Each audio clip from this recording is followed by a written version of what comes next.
বাছর রাতে স্বামী ঘরে ঢুকে স্ত্রীকে বলল, শাড়ি ব্লাউজ খুলে পুকুরে নামো। স্ত্রী অবাক হয়ে বলল, পুকুরে নামবো কেন? স্বামী বলছে, আমি তো সাইকেল মিস্ত্রি, তাই জলে না ডুবলে ফুটো খুঁজে পাই না। বজ্রপাত আর বীর্যপাত দুটোই মারাত্মক। প্রথমটায় মৃত্যুর হার বাড়তেই থাকে, আর দ্বিতীয়টায় জন্মের হার বাড়তেই থাকে।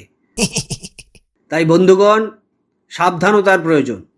বজ্রপাতের সময় প্রয়োজন ছাড়া বাইরে নয়, আর বীর্যপাতের সময় প্রয়োজন ছাড়া ভেতরে নয়। জনস্বার্থে প্রচারিত। একটি গ্রামের মাঝখান দিয়ে বেশ চওড়া একটা রাস্তা গেছে। দুর্ঘটনাও পাল্লা দিয়েই বাড়ছে। কি করা যায়? এই ভাবনায় গ্রামের মানুষের রাতের ঘুম প্রায় গায়েব। পুজোর ছুটিতে বহুদিন বাদে গ্রামে ফিরছে সঞ্জয়। ছোট বড় সবাই মিলে একসাথে সঞ্জয়কে সমস্যার কথাটা জানাতেই সঞ্জয় তাদের অভয় দিয়ে জানালো যে কাল থেকে আর কোনো সমস্যা হবে না।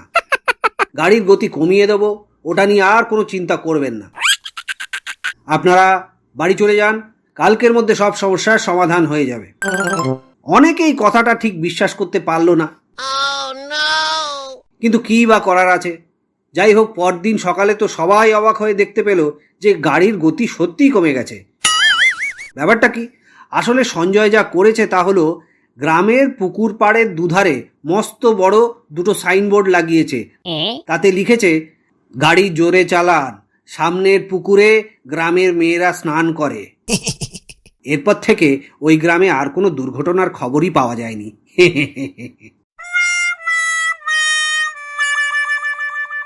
একটি মেয়ে তার বয়ফ্রেন্ডের সঙ্গে বাইকে ঘোরার সময় মাঝখানে একটা জঙ্গল পড়ল।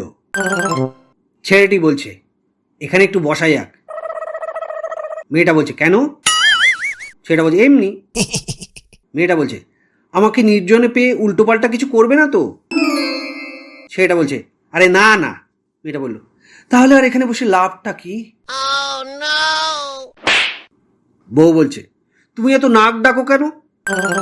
আর এই যে নাক ডাকো, সেটা বিয়ের আগে বলনি কেন? বর বলছে, একদম ফালতু কথা বলবে না। বিয়ের আগে কতবার শুতে বলেছি, তখন বলেছো যা হবে বিয়ের পর হবে। আগে থেকে টেস্ট করে নাওনি কেন?